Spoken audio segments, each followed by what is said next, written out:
Bonsoir, bienvenue pour cette nouvelle rencontre Jump Academy. Bonsoir Jean-Marc. Bonsoir Sam. 42e émission qu'on partage ensemble pour ces temps de formation. Et on a le plaisir d'avoir avec nous Loredane. Bonsoir. Bonsoir à tous les deux, bonsoir à tout le monde. Bonsoir, et que certains d'entre vous connaissent, puisqu'elle est déjà intervenue dans le Jump Academy. C'était l'année dernière, donc on a 42. Et tu nous parlais, je crois, de 35. Je crois que tu as vérifié. C'est ça. C'était la 35e émission. Donc, vous pouvez aller vérifier.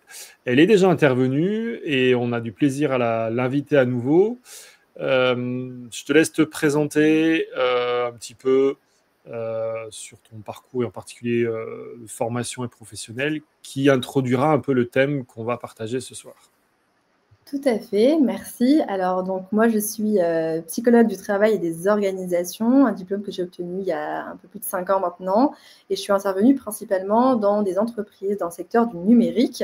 Actuellement, je travaille pour une entreprise basée à Paris qui est dans le secteur de la tech. Je n'ai pas la casquette de psychologue, mais j'ai la casquette RH et je dois mettre en place des plans d'action et d'accompagnement à la prévention pour prendre soin des salariés. Et je sais qu'on avait évoqué aussi mon histoire dans l'église adventiste. Moi, je suis baptisée depuis mes 16 ans. J'ai 2 parents ma maman qui a été pasteur et qui n'est plus aujourd'hui, et un papa qui est toujours pasteur dans la Fédé Sud. Et donc, l'église, en termes de projet et d'organisation, c'est aussi quelque chose avec lequel j'ai grandi. Et on va partager ce soir ce titre un peu interpellant, mais on va le décortiquer ensemble. Le risque de travailler ensemble, parce que dans l'Église, à de multiples reprises, on travaille en équipe. Les conseils d'anciens, comités d'église, les équipes JA, le diaconat, enfin la liste, elle pourrait être très, très, très, très longue. Et ce qu'on va essayer de voir ensemble, c'est est-ce qu'il y a réellement un risque ou pas à travailler ensemble, qu'est-ce qui serait, et on va principalement s'inspirer d'abord de ton expérience professionnelle, pour après voir un peu les applications et les liens avec le milieu ecclésial, voir si on ne peut pas réfléchir à certaines choses. C'est à peu près ça, il me semble. Tout à fait. De toute manière, en petit disclaimer, donc je vous annonce que je ne vais pas pouvoir être exhaustive sur tout ce qu'il y a. L'idée, c'est surtout de vous partager des exemples, de vous partager des réflexions. Vous verrez que parfois le pont est facile à faire entre les organisations et les entreprises et le milieu ecclésial. Parfois, il demande de réfléchir pour soi et on n'a pas forcément les réponses encore. Mais voilà, en tout cas, n'hésitez pas à poser vos questions, tous les deux aussi. Et puis, c'est parti. Donc, pour commencer, moi, j'aime bien commencer par définir les termes que l'on va employer. Donc, dans quel risque à travailler ensemble, on va d'abord avoir le travailler ensemble. Et dans le travailler ensemble, ça va être ce que moi j'appelle le travail collaboratif. Donc, c'est partir du fait que dans une équipe, plusieurs membres vont coopérer entre eux pour pouvoir réaliser un projet, réaliser un produit. Je fais une petite parenthèse, la définition du travail en tant que tel, elle avait été faite dans le Jump numéro 35, du coup, si c'est le bon chiffre. Et on parle ici de travail, non pas de travail rémunéré, mais de travail en tant qu'activité sur laquelle on s'engage avec un but commun et avec des objectifs bien précis. Donc, je referme la parenthèse. Donc, déjà, voilà pour le travail collaboratif. Maintenant, la notion de risque. Quand on parle de risque, on ne parle pas de danger. Le risque, c'est l'éventualité d'un événement qui peut causer un dommage. Donc, on n'est pas sûr qu'il se produise. Je prends l'exemple de la cuisine, un exemple que j'aime bien. Quand vous cuisinez, vous allez faire attention à ne pas vous brûler sur les plaques, quand vous allez saisir la poêle ou à mettre un protège-plat pour votre table, éviter que la casserole ne marque le bois de votre table.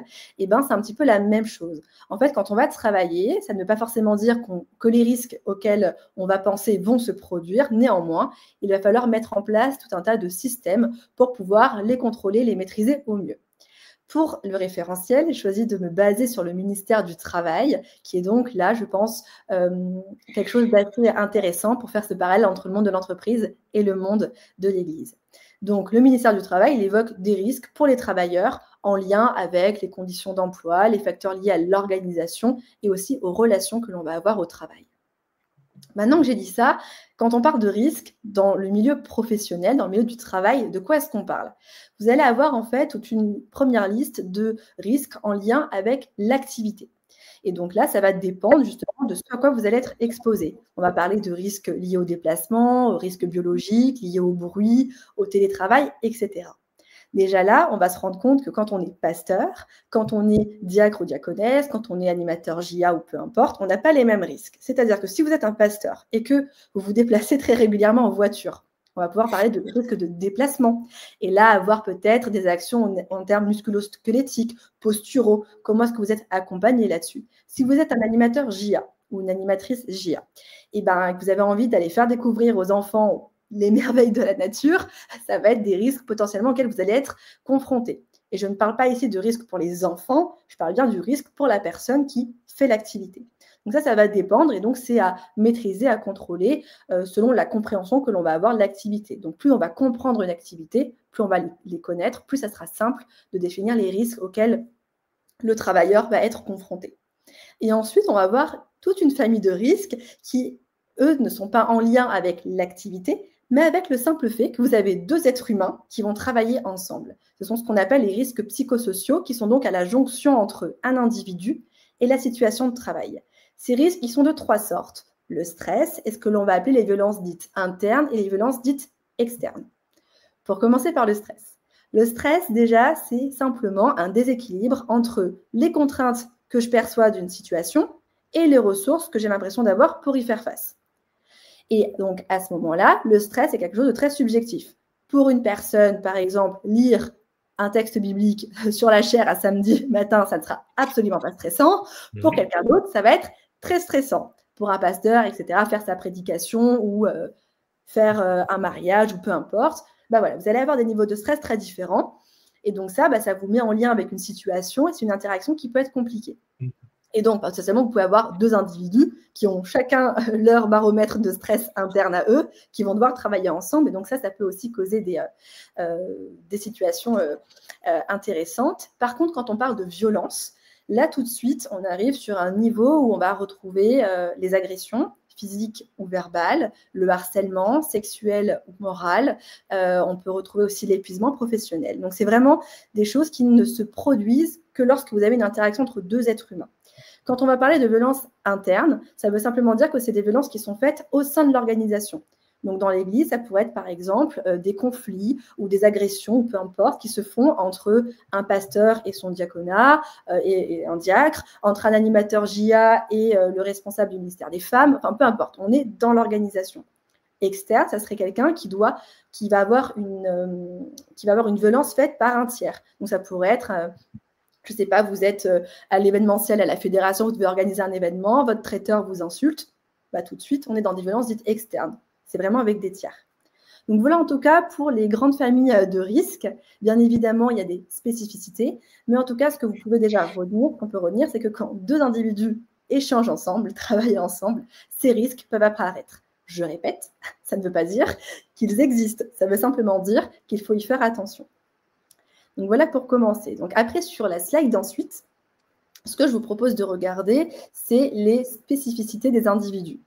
On le sait, quand on travaille dans une équipe, c'est plusieurs individus qui ont leur profil, des profils qui vont leur être propres. Et donc, je vous propose de regarder ça en détail.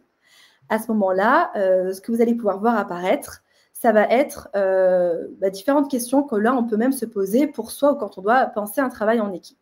Donc là, je vais parler plutôt de projet d'église. J'espère que l'expression vous convient pour ne pas parler forcément de tâches ou de travail, mais vraiment de projet. Donc, dans un projet d'église, chacun vient avec sa posture. Donc, vous allez avoir des personnes qui vont être plus ou moins humbles. On parle de posture haute, parfois de posture basse. Des personnes qui vont avoir plus ou moins de facilité pour prendre leur place, pour faire preuve d'assertivité. L'assertivité, c'est la capacité, en respectant les limites de l'autre et des rôles potentiellement qu'ils incarnent, de quand même poser ses limites, défendre ses opinions, d'embarquer, etc., de convaincre. Donc déjà, ça, vous avez des personnes qui viennent avec une posture. Les personnes, elles viennent aussi avec des compétences. Donc ça va dépendre de la manière dont le projet il va être posé. C'est-à-dire que si on dit appel à candidat, qui peut vient, ça ne sera pas la même chose que de dire ce projet, il a ça comme ambition, voilà ce dont on a besoin, ce qu'on va aller chercher ensemble. Si vous pensez que vous pouvez contribuer, venez. Et donc là, la personne, elle a deux solutions. Soit elle a déjà les compétences, elle vient vous voir et après, vous allez voir comment réguler, mettre ça en place. Soit elles peuvent vous dire, bah voilà, moi j'ai du temps, c'est un sujet qui m'intéresse. Par contre, il y a des choses que je ne sais pas faire. Comment est-ce que je peux être accompagnée? Est-ce que c'est pertinent que je puisse venir sur ce projet-là? Donc voilà, déjà les personnes viennent aussi avec des choses qu'elles ont apprises. Ensuite, vous avez, au-delà de la posture et de la compétence, nos représentations. C'est-à-dire que tout le monde n'a pas les mêmes définitions de l'Église, d'un projet, de tout ça. Et donc ça, c'est important de se dire aussi, quand on travaille en équipe, de clarifier les terminologies, de clarifier les engagements, de clarifier en fait ces termes qui nous semblent tellement banals, qui nous semblent tellement quotidiens, ordinaires, qu'en fait, on ne prend pas forcément le temps de revenir dessus, alors que pour autant, par exemple, l'Église, est-ce qu'on est tous d'accord pour définir ce que c'est, et ce, de la même manière? Donc, des représentations. Et une autre chose qui va être très importante, c'est les biais. Les biais, qu'est-ce que c'est? C'est que notre cerveau est très bien fait. Le monde étant très complexe, il va venir trouver des raccourcis pour interpréter ce qu'il observe. Donc, c'est totalement naturel. On ne peut pas c'est naturel, donc on ne peut pas les combattre. Par contre, on peut les maîtriser. C'est-à-dire que ces biais vont venir impacter notre communication, nos prises de décision et la qualité de nos relations. Pour celles et ceux qui en ont envie, vous pouvez aller voir le neuromarketing et voir comment dans les publicités, nos biais sont au service de l'achat ou de comportement de consommation. Dans le monde du travail, je vous présente quelques biais. Alors, ce n'est pas pareil exhaustif. Je vous laisserai aller chercher ce qui vous intéresse. Mais en tout cas, vous allez avoir notamment le biais de désirabilité sociale. Quand je suis dans un groupe ou dans une équipe, je vais avoir tendance à vouloir me montrer sous un beau jour. Donc, ça pourrait être par exemple... un sujet arrive sur la table, je ne suis pas d'accord, tout le monde autour de la table est d'accord, je vais dire que je suis d'accord. Et en fait, en off, je vais dire, en fait, je ne suis pas d'accord du tout, et donc ça ne va pas forcément être un levier pour le travail en équipe. Donc ça, il faut en être conscient qu'on peut avoir une tendance à vouloir se montrer sous son beau jour. Donc, pour une équipe, important de mettre à l'aise les personnes et de valoriser les opinions, même quand elles sont différentes, pour que ça puisse émerger au bon moment. Ensuite, vous allez avoir le biais de qu'on va appeler pro-endogroupe. Endogroupe, c'est mon groupe à moi. Ça pourrait être pareil. Donc, c'est la tendance à valoriser son propre groupe au détriment d'autres groupes. Imaginons que vous ayez une équipe de pasteurs de Fédé Sud et une équipe de pasteurs de Fédé Nord. Naturellement, on va avoir plutôt tendance à valoriser, à apprécier, à mettre en avant notre groupe à nous. Mais ça pourrait être se dire les ministères entre eux, les JA en fonction des églises, les églises entre elles. Simplement un biais, et c'est naturel, on favorise le groupe auquel on appartient. Et ensuite, vous allez avoir la perception sélective. C'est la tendance à analyser les informations qui nous intéressent. En fait, non, pardon, la perception sélective, c'est la tendance plutôt, à retenir et à interpréter ce qui vient correspondre à ce en quoi on croit déjà. Et le biais de confirmation, c'est plutôt la tendance à aller chercher les informations qui nous intéressent. Donc, c'est-à-dire, vous êtes dans une réunion, quelqu'un parle d'une personne et vous êtes déjà hyper conscient que cette personne-là, pour vous, c'est quelqu'un qui n'est pas professionnel ou en tout cas qui n'est pas engagé, qui arrive en retard, etc. Et bien, si on vous dit, voilà, Bidule Chouette ou Tartampion est arrivé en retard, vous voyez, toujours en retard, pas engagé, c'est exactement ce que je voulais vous dire. Sauf qu'en fait, peut-être que Bidule Chouette, sur les 10 sujets qu'il ou elle a portés, il n'y en a que 3 où il y a eu un petit truc qui était compliqué. Tout le reste, il était là ou elle était là au rendez-vous. Donc, on va avoir cette tendance-là à orienter. Et le biais de confirmation, c'est si vous êtes persuadé, là je prends un exemple en dehors de l'église, mais que la Terre est plate, vous allez aller sur des forums, vous allez chercher des articles qui confirment que la Terre est plate. Vous n'allez pas du tout lire des articles qui prouvent que la Terre est ronde. Donc voilà, donc c'est aussi une tendance, quand on veut prouver quelque chose, à ne chercher que les chiffres, que les indicateurs qui montrent que cette chose-là est la bonne. Voilà, et donc après, vous avez tout le champ des stéréotypes et des préjugés. On vient et on va prêter des caractéristiques qui vont être très générales, souvent erronées ou parfois qui vont trop simplifier les choses à des personnes en fonction de leur appartenance à un groupe. Et ça va influencer la perception et les interactions que l'on va avoir. Et comme l'Église est le reflet de la société, je fais une petite parenthèse pour expliquer tout ce qui se passe dans le monde aujourd'hui en termes de stéréotypes et de préjugés. Il faut aussi faire très attention parce que, notamment pour travailler ensemble et pour essayer aussi de limiter les risques à des conflits dans les interactions ou à d'autres choses, c'est important d'être conscient de ses propres stéréotypes et préjugés. Et donc, pour terminer, chaque personne... Vas-y, tu voulais me poser une question ? Non, je ne sais pas si tu avais fini la diapo ou pas. Il en restait une qui était assez... parce que j'avais une question, enfin ça suscite plein de questions, mais je te laisse terminer. Ouais. Juste pour terminer, c'est que chacun vient aussi avec son histoire tout simplement. Et donc, on vient avec nos bagages, nos manières à nous de fonctionner. Donc ça, c'est aussi important de le garder en tête. Je vous ai mis là des mentions vie pro versus vie perso. Dans le monde de l'entreprise, avant, on était là vraiment, il y a des frontières entre la vie perso, la vie pro, etc. Aujourd'hui, on se rend compte que ça n'est pas imperméable et que c'est très poreux. Et qu'en fait, ce que vous vivez dans votre vie professionnelle va impacter votre vie privée et vice-versa. Quel parallèle on peut faire avec l'Église? Je vous laisse voir, mais effectivement, vous allez venir dans un projet avec des choses qui vont se passer chez vous aussi et du privé, en fait. Et pareil, ce que vous allez vivre dans le monde de l'Église ou dans le projet que vous allez devoir mener va également vous impacter. Donc, c'est bien de le prendre en compte quand on fait un travail en équipe, de donner sa juste place pour que les contraintes des uns et des autres, les attentes, etc., puissent être plutôt complémentaires et en tout cas cohérentes et ne pas rentrer en conflit. Je te laisse poser ta question. Ouais, non, alors c'est super riche hein, ce que tu partages. Ça donnerait envie de creuser, mais c'est un peu ce qu'on disait au départ, c'est qu'on fait un survol. Moi, ce que j'entends dans l'aspect risque de travail en équipe, en tout cas de ce que tu viens de mettre en avant sur les derniers aspects, en fait, le risque, il est personnel. En fait, à partir du moment où j'accepte ou qu'on me demande de travailler en équipe, c'est moi qui prends le plus de risques parce que dans tous les points que tu mets en avant, c'est qui je suis qui risque d'être en fait mise à mal dans ma relation avec d'autres qui ne fonctionnent pas comme moi, qui vont me faire découvrir que j'ai des biais, des machins, des ceci, des attentes qui ne sont pas les mêmes des autres. Donc en fait, je prends un risque à partir du moment où je travaille en équipe. Alors, je ne sais pas si tu prends un risque, mais en tout cas, le risque, il est là si tu n'en discutes pas avec les personnes avec lesquelles tu travailles. C'est-à-dire que partir du principe que parce qu'on est dans la même église, on a les mêmes représentations, qu'on n'a aucun stéréotype et aucun préjugé, puisque de toute manière, on est au-dessus de ça, qu'on n'a aucun biais, parce qu'on est quand même des personnes en bonne intelligence qui avons à cœur de faire les choses correctement, et ben en fait, c'est déjà ne pas donner toutes les chances au projet d'aboutir correctement. La communication, c'est plus de 50% de la réussite d'un projet. C'est-à-dire que si les personnes dans une équipe ne communiquent pas, ou que si quand elles communiquent, elles ne se comprennent pas, ça va être très compliqué d'avancer ensemble. Et la communication, c'est au-delà de, par exemple, toi Samuel qui me parle, c'est comment tu t'exprimes, comment moi je comprends comment tu t'exprimes, quel canal tu as utilisé pour t'exprimer, et c'est beaucoup de choses, la communication, dans un contexte, etc. Donc là, ce que je viens de dire, c'est que quand on travaille ensemble, on travaille avec des individus. On va le voir après, il y a des choses aussi qui sont systémiques, hein, donc tout n'est pas la responsabilité de l'individu. Par contre, en tant qu'individu, quand on est notamment chef de projet, qu'on est pasteur, ignorer les spécificités individuelles et nos propres manières de fonctionner, c'est aussi ne pas donner une chance dans la communication, dans la bonne réalisation du projet. Et ça, j'en ai parlé après en conclusion, mais parfois dans un projet, ce qui peut être intéressant, c'est de commencer par ce qu'on va appeler du team building, des temps pour comprendre en fait les personnes avec lesquelles on va travailler, un temps où on va demander aux gens quelles sont leurs attentes dans le projet, qu'est-ce qu'ils ont envie d'y mettre, qu'est-ce qu'ils en ont compris, qu'est-ce qu'ils ont compris des objectifs, comment est-ce qu'ils aiment fonctionner, est-ce qu'ils aiment qu'on les appelle, est-ce qu'ils aiment un texto, est-ce qu'ils aiment plutôt les mails.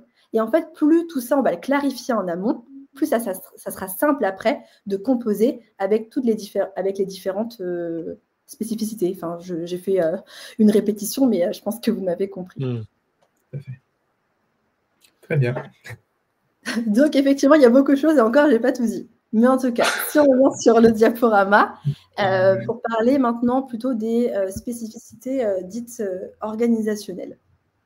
Donc, dans un contexte de travail, dans un contexte de projet, effectivement, c'est composé avec des personnes, mais ça va être aussi dépendant d'un contexte sur lequel on va avoir plus ou moins d'influence. Donc ça, il faut bien l'avoir en tête. Donc si je te laisse avancer dans l'animation, dans n'importe quelle organisation, on va retrouver une culture. Donc là, je mets travail entre parenthèses. Donc, quel est le rapport au travail valorisé? Est-ce qu'on a le droit à l'erreur? Imaginons que vous êtes dans une église. On vous dit, lis un texte sur la chaire ou organise la journée, l'énigme biblique, ou peu importe. Qu'est-ce qui se passe si vous vous trompez? Qu'est-ce qui se passe si, alors que vous êtes censé être enregistré, vous faites une bêtise? Est-ce qu'on va vous taper sur les doigts? Est-ce qu'on va se dire, non mais Loredane, plus jamais tu prends la parole, c'est un manque total, c'était pas du tout possible. Qu'est-ce qui se passe quand ça ne se passe pas comme prévu? Et ça, les personnes, quand elles se mettent dans un projet, elles vont le ressentir très très vite. Et donc, il faut faire attention à la culture que l'on a. Si on a envie que les gens s'engagent, eh ben, ce rapport-là au projet et notamment au droit à l'erreur, il va être hyper important.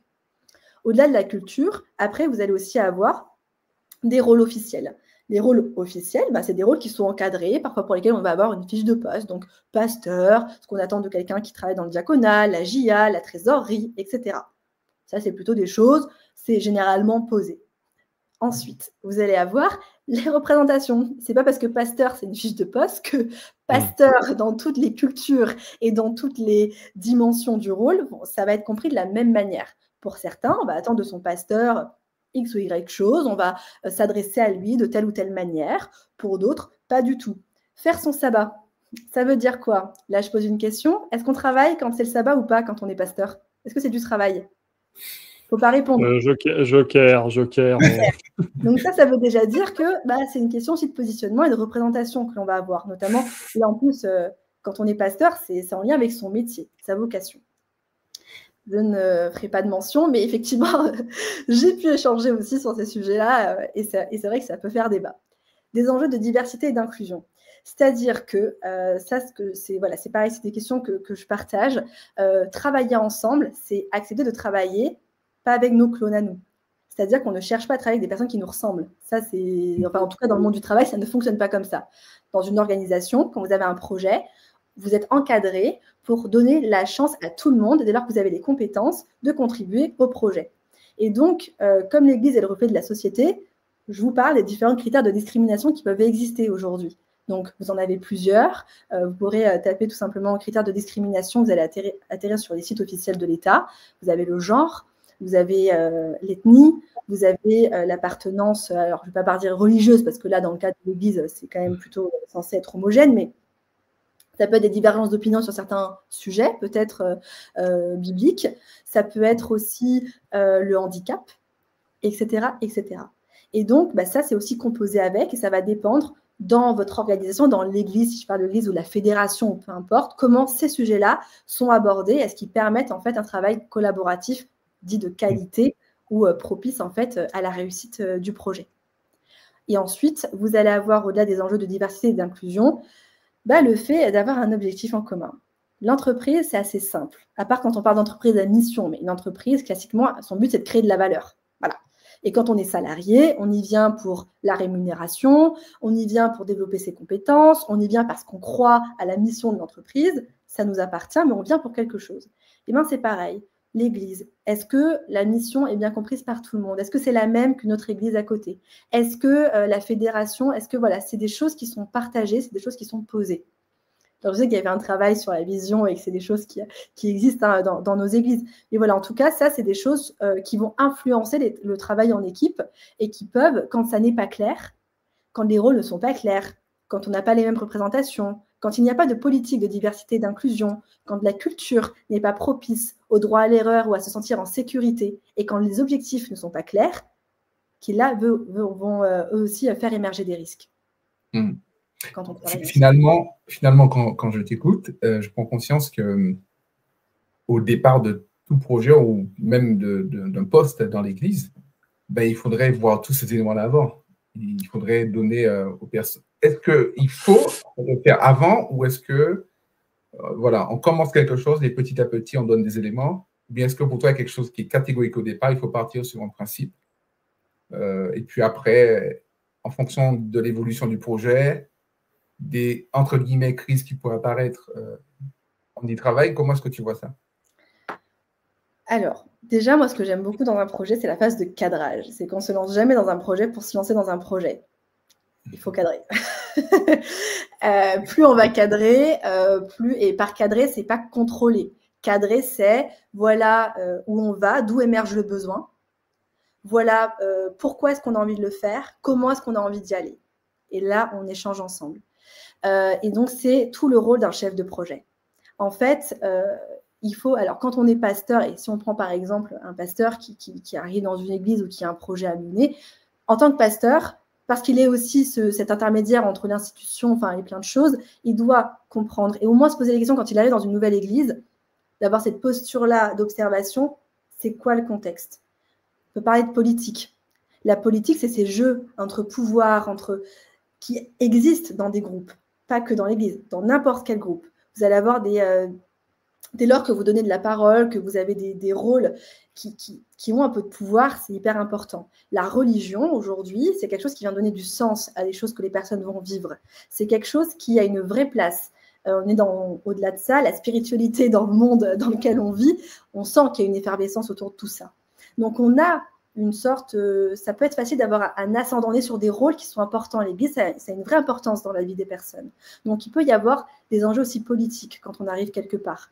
Des enjeux de place, d'ego aussi parfois, et de plein de choses. Et donc, je pense que au-delà de travailler ensemble, je comprends dans quel contexte j'arrive. Parce que j'ai compris dans quel contexte j'arrive, je suis capable de clarifier les choses au bon moment, d'échanger, de mettre en place des process, de m'assurer en fait que lorsqu'on va travailler ensemble, le contexte ne sera pas bloquant. Ou alors, si je me rends compte qu'il y a certaines choses qui sont bloquantes dans le contexte, je fais avec, je compose, mais je ne suis pas pris au dépourvu. Et après, quand on est pris au dépourvu, on n'est pas seul. Hein. L'idée, c'est aussi d'appeler à l'aide et de passer le relais quand il y a des choses qui nous dépassent. Mais c'est simplement que quand on parle des risques liés à l'activité de travail, dès lors que l'on parle de stress, de violence, etc., on parle de la santé des personnes avec lesquelles on travaille. Et ça, je pense qu'on est toutes et tous responsables d'être bien, de veiller au bien des personnes avec lesquelles on compose un projet d'église, un projet quel qu'il soit, notamment en plus quand on est dans le cadre de l'église, où je pense qu'il y a beaucoup d'enjeux qui peuvent s'y jouer. Les personnes peuvent aussi beaucoup investir et on n'est pas rémunéré. Tout le monde n'est pas rémunéré. Donc, l'engagement que ça demande, la fatigue que ça peut induire quand on a différentes casquettes en dehors, qu'on doit composer avec une vie familiale, une vie professionnelle, d'autres engagements associatifs, c'est important de les avoir en tête pour ne pas surcharger et pour vraiment fluidifier un maximum la collaboration dans ces moments-là. Est-ce que je réponds à ta question ? Oui, tout à fait. Elle met en pratique ce qu'elle a dit tout à l'heure, où elle vérifie, c'est la communication, elle vérifie que tu es bien et tout ça. On sent une professionnelle. Alors, il y a ce côté personnel, ce côté organisation. Alors, c'est clair que ça pose plein de questions. Je reviens sur l'aspect, en plus que moi j'aime beaucoup cette notion de cadre. Quelque part, le cadre, on le définit comment ? Est-ce que, alors peut-être que toutes les options que j'ai citées, elles sont possibles, il y en a peut-être même d'autres. Est-ce que c'est une personne qui définit le cadre ? Est-ce que c'est un groupe de personnes, du style, est-ce que c'est le pasteur qui va poser le cadre ? Est-ce que c'est le comité? Est-ce que c'est la fédération qui est à l'église? Dans quel cadre ça fonctionne? Est-ce que c'est même peut-être des cadres qui se superposent? Alors, je vais plus loin dans ma question parce que j'ai l'impression que pour moi, le cadre, en fait, c'est ce qui donne, quelque part, qui sécurise ce qu'on va pouvoir faire à l'intérieur. Et que si le cadre, il n'est pas posé, en fait, ça insécurise les gens qui vont peut-être devoir mener le projet. Donc, qui c'est qui pose ce cadre-là? Alors, je pense que ça dépend. Si tu dois construire une église quelque part en France avec un énorme budget, ce cadrage-là, je pense qu'il va vraiment être bien encadré avec des personnes qui vont, elles, avoir un pouvoir de décision qui va être un peu différent. Donc, je pense que ça dépend de la granularité. Pour moi, ce qui est peut-être le plus important, c'est de dire dans le comment, en fait, vous êtes dans une église, c'est dire la mission. En fait, le projet s'inscrit dans quoi? Il s'inscrit à quel niveau? Est-ce que c'est un projet, on peut faire par échelle? Est-ce que c'est pour notre église et notre population de quartier, dans la ville, etc. Est-ce que c'est un projet qui a une envergure au niveau régional, au niveau national, etc. En fonction de ça, le cadrage ne va pas être le même parce que l'engagement, les moyens qu'il va falloir mettre à disposition ne vont pas forcément être le même, ni l'engagement. Par contre, si on se rend compte, quand on est dans une église, il y a des projets, le pasteur, il doit être derrière, ou le comité. D'autres, le comité n'a pas de pouvoir de décision, il peut juste venir dire « vous êtes dans la bonne direction », encourager. Donc, je pense que ça dépend beaucoup de choses. Par contre, quelque chose qui, pour moi, devrait être posé, ça serait de dire, peu importe si c'est un projet qui vient du pasteur, des membres d'église ou que sais-je, est-ce que le projet répond à la vision? Si le projet répond à la vision, À partir de là, dans le comment, dans les moyens, dans le budget, etc., ça, c'est des choses qui se négocient après. Mais en tout cas, ça permet de redonner du sens. Et donc, moi, je dirais que quand on lance un projet, il faut expliquer déjà pourquoi il est lancé, que ça soit cohérent. Dès lors que c'est cohérent, à quelle fréquence on va se retrouver, qu'est-ce qu'on a envie de livrer à la fin, est-ce que c'est une journée, est-ce que c'est un livre, est-ce que c'est une formation, enfin, peu importe ce que ça va être à la fin, la temporalité, qui va prendre les décisions, etc., bah ça se construit, c'est vraiment dépendant des contextes. Par contre, il faut effectivement que la personne, il faut qu'il y ait pour moi une personne en charge, la chef de projet. Je ne dis pas manager, je ne dis pas responsable, chef de projet. Son seul objectif à lui, c'est que le projet soit livré dans les temps et que tout le monde ne s'entretue pas à la fin. Donc, ça reste une expérience qui soit intéressante, que ça soit fait dans les bonnes manières. Et ce que j'aime bien dire, c'est que quand vous faites un projet, il y a la régulation, les tâches. Vous avez des personnes dans une équipe qui sont centrées régulation, des personnes qui sont centrées tâches. C'est-à-dire la personne régulation, c'est la personne qui va dire comment s'est passée ta semaine, ça va, enfin qui vont être vraiment, attends, il y a un conflit, on se pose, c'est pas clair, est-ce que c'est bon, c'est clarifié. Personne centrée tâche, c'est elle qui dit, bon attendez les gars, ça fait 15 minutes qu'on est au café, on n'a pas avancé, là il faut qu'on y aille. Dans un projet, si vous n'avez que des personnes centrées tâches, à la fin, vous avez livré votre objectif à 95%. Par contre, plus personne ne veut travailler ensemble après. Donc, oui, l'objectif est atteint, mais est-ce que c'était vraiment ça qu'on cherchait? Dans un cadre où c'est que de la régulation, l'objectif, il est atteint, mais à 40%, quoi. Alors, ils sont hyper potes, ils vont tous partir prendre des barbecues ensemble, partir en vacances ensemble. Par contre, l'efficacité, elle n'est pas forcément au rendez-vous. Et en fait, on a besoin de tout. Et on a des personnes qui, selon certains moments de leur vie, vont être plutôt centrées tâches, régulation. On n'est pas catégorisé dans une seule de ces deux dimensions. Mais on a besoin de tout pour faire une équipe. Okay. Voilà. Alors, moi, je reviens sur la question un peu évoquée par Jean-Manuel tout à l'heure, et tu as répondu en partie, mais le contexte église, il est quand même dans un contexte où on a des gens qui ne sont pas rémunérés, qui sont bénévoles. Tu t'investis pas de la même manière. Alors, c'est pas la carotte au fait qu'on touche de l'argent à la fin, mais on n'est pas investi de la même manière professionnellement et j'ai envie de dire dans l'église. On n'est pas, enfin, alors nous on est pasteur, j'ai envie de dire, peut-être on a la casquette professionnelle, mais un membre d'église s'investit pas de la même manière. Donc, comment on gère ce côté-là qui est peut-être un aspect très lié au monde associatif en fait, je m'investis, mais à la hauteur de ce que je suis en capacité, et peut-être que cette frontière, en plus, perso et, alors je sais pas comment il faut, c'est pas du professionnel, mais elle est encore moins imperméable que dans ton milieu professionnel, parce que là, j'ai envie de dire, celui qui a plein d'enfants en bas âge à la maison, tout bête, il ne va pas avoir beaucoup de temps dans la semaine à consacrer sur des projets liés à l'Église. Donc comment gère ce côté-là où on est dans un domaine, alors je ne sais pas comment ça te parle, mais c'est des choses qu'on rencontre en fait très régulièrement, nous, dans le vécu d'Église. Oui, alors pareil, c'est pas une recette magique, c'est des réflexions que je pose. Pour moi, quand on a le projet, qu'on sait pourquoi est-ce qu'on veut le faire, ça va être comment est-ce qu'on va chercher les personnes. Et donc, pour moi, c'est très différent. En fait, ça peut être, imaginons que vous avez 4 personnes qui ont levé la main, vous expliquez quel est l'objectif, vous regardez les personnes et c'est simplement dire, bah voilà, toi, par rapport à tes contraintes, qu'est-ce que tu penses que tu peux donner sans te mettre à mal sur tes autres engagements? Est-ce que tu penses que, par exemple, tu dois fournir un projet pédagogique pour le camp qui est dans 6 mois, tu peux me l'envoyer pour quand? Et la personne, elle va vous dire, bah attends, je pense avec machin, je peux te l'envoyer dans 1 mois. Ok, je peux te l'envoyer la semaine prochaine. Ok, on part aussi de la personne, on priorise avec elle la durée de la tâche. Parce que pour certaines personnes, faire quelque chose, ça va prendre 1 heure, pour d'autres, ça peut prendre une demi-journée. Donc là, ça peut être intéressant de le poser avec la personne et de dire, moi, mon besoin, c'est que dans X temps, ça soit là. Comment on y arrive? Moi, mon besoin, c'est que dans X ans, ça existe. Donc, généralement, là, on travaille en équipe. Ce qui est intéressant, c'est qu'on peut se passer le relais, on peut se back-upper, c'est protéger ses arrières, entre guillemets. S'il y a des vacances, s'il y a quoi que ce soit, bah, c'est la vie. Hein, on ne va pas tout mettre entre parenthèses. Par contre, et là où pour moi, qu'on soit dans l'associatif ou pas, ça ne change rien. Quand on s'engage, on s'engage. C'est que si la personne, elle vous dit, bah voilà, moi, je pense que par rapport à mes contraintes, je peux faire ça dans X temps.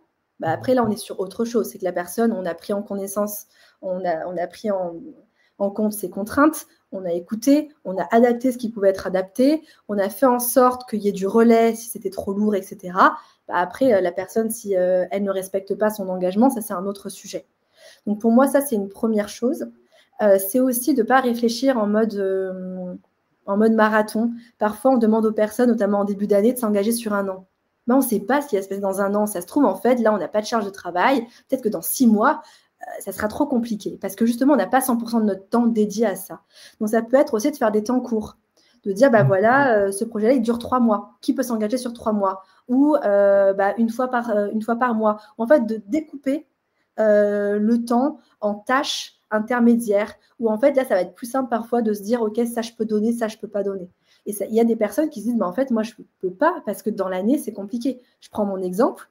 Si moi, je m'engage à la JA, je suis incapable de dire c'est tous les samedis après-midi, pendant toute l'année, je vais être en capacité d'honorer mes engagements. Et donc, c'est parfois plus compliqué.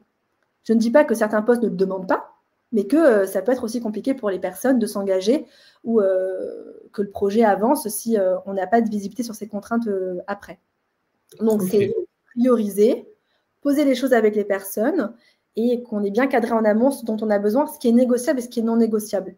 Si on estime que pour faire ce projet-là, on a besoin de 3 personnes à temps plein pendant 6 mois, on a besoin de 3 personnes à temps plein pendant 6 mois. Ça peut être 2 mi-temps à un moment. Enfin, on voit, mais en tant que chef de projet, on sait un petit peu la charge que ça va représenter, de quoi est-ce qu'on va avoir besoin. Je vais rester un peu sur ce sujet avec toi, parce qu'il peut y avoir des problématiques, dont quelquefois j'en ai dans mes églises.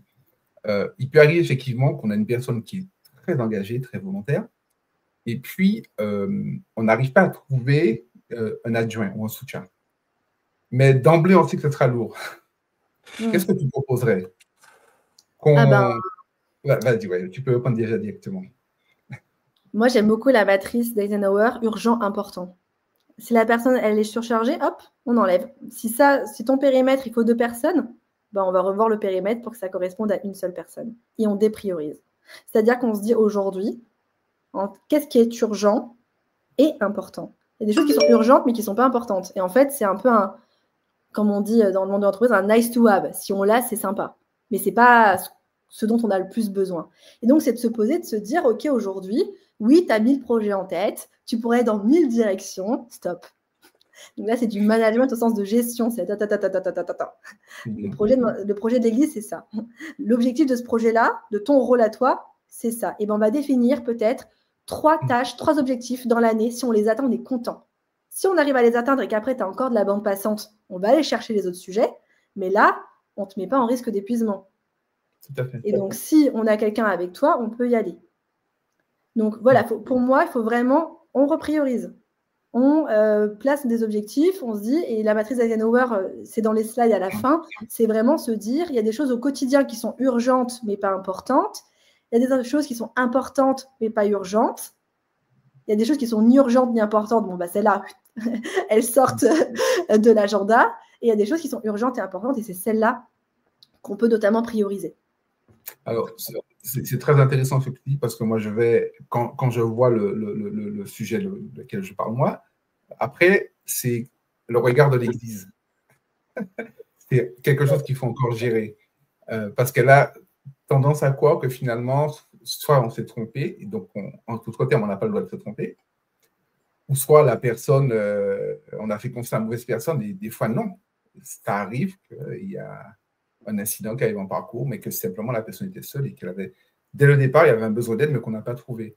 Et donc, je ne sais pas forcément une réponse que j'attends, mais je me rends compte qu'il faut peut-être constamment essayer de parler au groupe Église. Mais c'est le cadre que tu parlais au départ. Il peut y avoir un décalage entre le cadre où toi tu dis bah, on accepte qu'à un moment peut-être quelqu'un se désengage ou fasse une pause pour X raison, et puis si l'Église elle n'a pas cette approche-là, en fait tu crées un bug.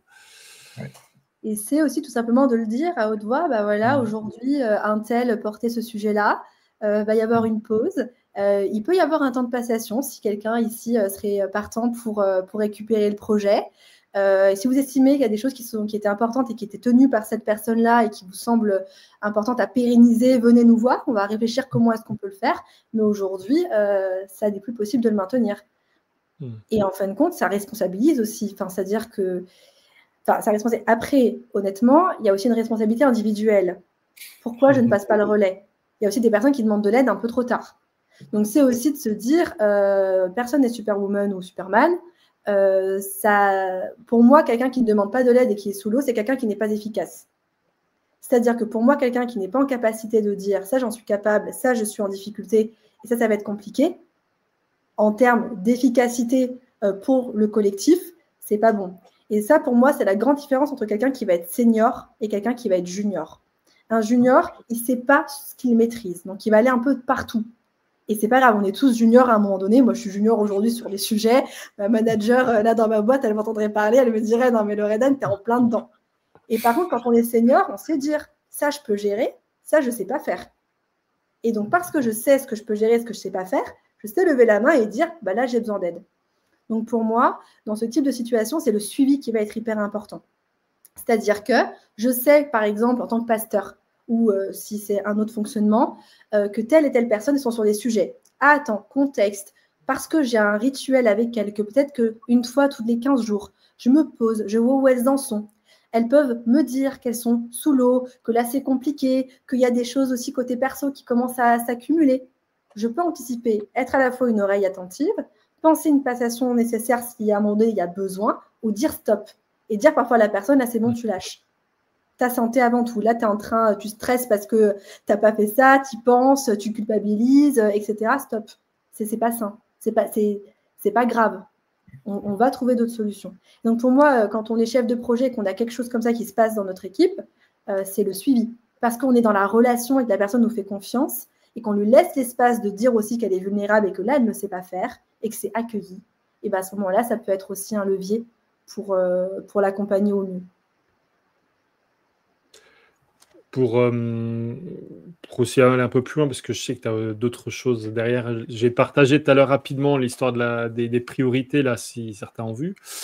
Quand on parle de risques, souvent en entreprise, on parle de prévention des risques.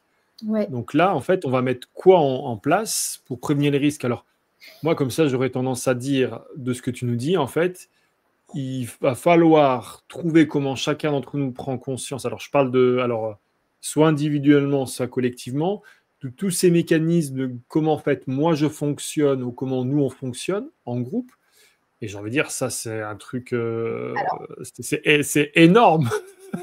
Je te rassure, moi je fonctionne en fonction individu, équipe, organisation. Ok. Là, je parlais d'église adventiste, de la Fédé, enfin au niveau France, notamment, ou juste France Sud. La responsabilité, c'est de dire, demain, j'ai un conflit qui arrive, j'ai un pasteur qui doit me remonter une alerte, j'ai quelque chose, quel process de prévention j'ai mis en place? Ça, c'est pas aux membres d'église, c'est pas aux pasteurs, c'est les personnes qui sont en charge de se dire, parce qu'on a listé les risques professionnels liés aux différentes activités des personnes dans notre fédération, on peut trouver les bonnes actions de prévention. Donc, ça peut être, par exemple, de dire, en tant que pasteur, on est face à des risques de détresse émotionnelle parce que quand on est pasteur, on est à l'écoute, au chevet de situations de vie qui peuvent être compliquées. Comment j'outille mon corps pastoral pour qu'il sache y faire face? On est dans un risque d'épuisement, en fait, si ça n'est pas accompagné. Si, en tant que pasteur, je n'ai pas les outils pour accueillir la détresse, pour réagir, pour passer le relais, c'est compliqué. Ce n'est pas au pasteur de réfléchir à ça, c'est à l'institution. Donc là, ça peut être de dire, je les forme. Je fais venir un tel, je mets de la supervision en place, je mets X ou Y chose. De la même manière, j'estime que mes JA, quand ils sont en camp ou quand ils conduisent des camions, il y a des risques, peu importe. OK, qu'est-ce que je mets en place pour qu'il y ait de la prévention à ce niveau-là? Donc déjà, il y a beaucoup de choses que c'est à l'institution de le mettre en place. Demain, il y a un pasteur, il se rend compte qu'il y a un cas d'agression dans son église, qu'il y a quelque chose de très compliqué à gérer. Est-ce que le process d'alerte, de remontée d'alerte, il est clair? Est-ce que tout le monde sait à qui poser les questions? Comment réagir? En quelle durée? Est-ce que c'est des choses qui doivent être faites en 24 heures? Est-ce que c'est du légal? Qu'est-ce qui se passe? Et ça, c'est à l'organisation de clarifier les choses. Ce n'est pas au pasteur de se dépatouiller quand ça arrive. Ça va causer du stress. Donc, parce qu'on sait que ça peut causer du stress, on anticipe. En tant que pasteur, donc à ce moment-là, c'est dans mon église, ça peut être aussi des choses qui sont mises dans l'organisation hein, et qui sont après données aux églises en tant qu'outil, c'est de se dire, bah voilà, une méthode pour cadrer un projet. On vous donne une petite liste de questions à se poser. On vous conseille de mettre en place des rituels, c'est-à-dire quand vous faites un projet, de vous voir tous les X temps, de prendre des temps parfois pour juste aller manger un gâteau ou juste aller se balader pour créer du lien. On va par exemple aussi faire attention à ce qu'il n'y ait pas de discrimination. Qu'est-ce qui se passe si on voit qu'il y a discrimination? Quels sont les process? Les process, ça peut être si j'entends qu'un tel n'est jamais mis dans les projets parce qu'il n'est pas de la même culture que moi et que je pense que ça ne va pas fonctionner ou parce qu'il est malade ou peu importe. Est-ce que l'Église a envie de se positionner sur ces questions-là ou pas? Et donc ça, c'est des questions qui se posent au niveau organisation. Après, ce que je disais, c'est que quand on est dans un travail d'équipe, il y a un niveau auquel l'organisation est responsable, mais après, si vous êtes le meilleur chef d'équipe, le meilleur chef de projet, le meilleur pasteur du monde ou peu importe, mais que les gens se connaissent mal ou n'osent pas vous dire les choses, vous aurez beau avoir mis en place tous les process de prévention, ça ne fonctionnera pas. Et donc, c'est pour ça que je précisais qu'il y a aussi une responsabilité de se connaître et de savoir aussi comment est-ce qu'on fonctionne. Donc là, au niveau église, ça peut être de proposer des temps pour parler des biais. Est-ce que vous êtes au courant que ça existe? On en discute. Ça peut être aussi de se dire, ce projet-là n'a pas fonctionné. Venez, on en discute, on essaie de comprendre pourquoi. Là, on a loupé ça. Avec cette personne-là, elle a été en souffrance dans la manière dont ça a fonctionné. Qu'est-ce qu'on peut en apprendre? Qu'est-ce qu'on aurait pu faire différemment? On en parle. Et en fait, plus on va en parler, plus ça va se délier. Comme je le disais, les risques, on ne peut pas les effacer. Ils seront là, peu importe les bonnes intentions que l'on va avoir, peu importe tous les process que l'on va avoir. Pour moi, la clé, c'est quand ça arrive, est-ce qu'on le sait? Et est-ce que les gens osent le dire? Et déjà ça, si on est dans un environnement où quand ça ne va pas, ou quand je me sens stressée, je me permets de le dire. Quand j'ai l'impression que je ne vais pas y arriver, je me permets de le dire. Quand je sens que j'ai peut-être honte, que je culpabilise, que je ne me sens pas bien traitée par l'institution, par un membre d'église, par mon pasteur, par mon diacre, peu importe, j'ose le dire, là, on a déjà tout gagné. Ça veut dire que la culture est favorable et qu'à ce moment-là, peuvent émerger des choses pour pouvoir simplifier les choses et pour pouvoir, en fonction du contexte, trouver les bonnes solutions. Il y a un mot qui me vient à l'esprit dans ce que tu présentes, c'est la notion de bienveillance, qui pour moi n'est pas une... Enfin, alors, il y a beaucoup de choses que je trouve que tu présentes qui sont intéressantes au sens presque, j'ai envie de dire, technique, d'accord, méthode, etc. Et ça serait hyper intéressant. Mais j'ai l'impression que ce que tu invites chacun individuellement, et quel que soit peut-être notre niveau de responsabilité, d'implication dans l'Église, etc., c'est sur une forme de bienveillance. Alors, bienveillance peut-être envers nous, dans cette capacité à dire là je peux pas, c'est pas la peine d'en faire plus, ainsi de suite. Et presque une forme aussi de bienveillance collective, c'est-à-dire que être bienveillant collectivement, c'est considérer qu'il y a des risques, pour reprendre quand même notre sujet, et de se dire qu'on va essayer ensemble de pas... que les risques n'existent pas. Alors, je ne sais pas si ce terme-là, il est juste, mais je trouve que ça correspond aussi pour moi à quelque chose d'un peu très biblique, hein, d'être bienveillant, de veiller les uns sur les autres. Enfin, je ne sais pas si c'est juste, mais voilà, ça me... Oui, alors moi, ce que je dis, et c'est un parallèle que je fais, quand on est RH, on doit partager des décisions qui sont compliquées. Virer quelqu'un, recadrer quelqu'un, dire stop. Et en fait, pour moi, ce qui est notre responsabilité, ce n'est pas le quoi, c'est le comment. C'est-à-dire que peu importe ce que tu dois dire, le comment tu vas le dire, c'est là où pour moi, tu peux veiller au bien de la personne. C'est-à-dire que tu peux virer quelqu'un, la personne peut sortir du bureau en pleurant, ou peut sortir du bureau en se disant « je comprends » ou « je comprends pas », mais je me suis sentie respectée dans ma dignité, je me suis sentie, on m'a parlé comme un vis-à-vis, etc., etc. Et donc pour moi, quelque chose qui est clé et qui est peut-être une compétence qu'il faut avoir, c'est la capacité à partager des retours. En fait, dans la communication, c'est le recadrage, c'est normal. Il y a quelqu'un, peut-être qui va sortir une ineptie théologique ou qui va être dans prétence, entre guillemets, dans un sujet, ou peu importe. C'est pas possible, ça ne peut pas se reproduire. C'est pas possible, parce qu'il y a un cadre qui a été posé. En tant que pasteur, c'est pas possible, peu importe. Comment est-ce qu'on fait le recadrage? La méthode que j'aime bien, c'est celle qui est notamment issue de la communication non violente. Donc, dans les feedbacks, ça va être ce que j'observe, ce que je ressens, mon besoin, quelle est la demande que j'exprime. Orbe, si vous avez besoin. Orbite. Orbe, je ne sais pas le moyen mnémotechnique, mais ça peut être par exemple, écoute, j'observe que là, dans la réunion, tu coupes la parole très régulièrement. Je ne me sens pas respectée, ou j'ai l'impression que tu ne respectes pas du coup ce qui est mis en place. Voilà, c'est effectivement à gauche. Moi, j'ai besoin que quand on est dans une équipe, on se donne un temps de parole et que ça soit respecté. Donc moi, ce que je te demanderais, c'est qu'en fait, quand tu as quelque chose à dire, tu prends ton mal en patience, ou alors tu lèves la main, ou alors tu attends qu'on te donne la parole. Ce n'est pas possible sinon dans notre fonctionnement. Ça, c'est un peu ferme. On peut voir les différents niveaux dans lesquels on se sent, mais c'est important. Donc pour moi, est-ce qu'on est à l'aise ou pas avec le recadrage quand on gère un projet? Eh ben, ça aussi dit beaucoup sur la manière dont le projet peut se réaliser. Et si tu veux, je vous montre un dernier outil parce que les slides ne sont pas forcément autoportantes et je le fais en 1 minute, Samuel. Vas-y, alors j'essaye de retrouver. Vas-y, mets-toi sur la slide sur laquelle tu étais, c'était très bien. Ce qui peut être intéressant, c'était le petit épisode du bateau. C'est que quand vous avez terminé un... Ah bah, on peut... La slide juste d'avant. Je reviens, voilà. Nickel. En gros, c'est le speedboat, c'est-à-dire c'est quoi le vent, c'est quoi ce qui peut nous faire avancer rapidement, ce qui nous a fait avancer rapidement dans ce projet-là. Ça a été quoi notre ancre, ce qui a pu nous ralentir, c'est quoi l'île sur laquelle on a envie d'accoster, c'est quoi notre objectif. C'est des petites images qu'on peut d'ailleurs faire de manière biblique et adaptée, mais qui, à la fin d'un projet, permettent aussi de manière ludique de revenir sur ce qu'il s'est passé pour capitaliser dessus. Ça, c'est un outil qui est intéressant et qui est à faire à chaque fin de projet ou tous les 3 mois pendant le projet. On peut aussi fonctionner par étapes. Et le RACI, qui était l'outil juste après, ça, il est intéressant à poser parce que ça permet, c'est un outil de cadrage. C'est-à-dire que quand on pose un projet, on va noter qui est responsable du projet, qui a le pouvoir de prendre une décision, qui doit être consulté et qui doit être informé. Et par exemple, dans l'Église, parfois le responsable, ça peut être un membre d'Église qui n'est pas du tout ni dans le comité ni dans quoi que ce soit. Par contre, on a besoin que le comité approuve. On va consulter le pasteur ou consulter un tiers. Par contre, on va informer les membres d'Église de l'avancée. Et en fait, quand on est dans un début de projet, de déjà être très clair sur qui prend la décision, qui doit être consulté, qui doit être informé, parce que ce ne sont pas les mêmes personnes. Ça peut être les mêmes personnes, mais parfois, ça ne sont pas les mêmes personnes. Ça permet aussi de faciliter, et ça fait partie des petits outils de cadrage qui peuvent être intéressants à mobiliser. Je referme la parenthèse.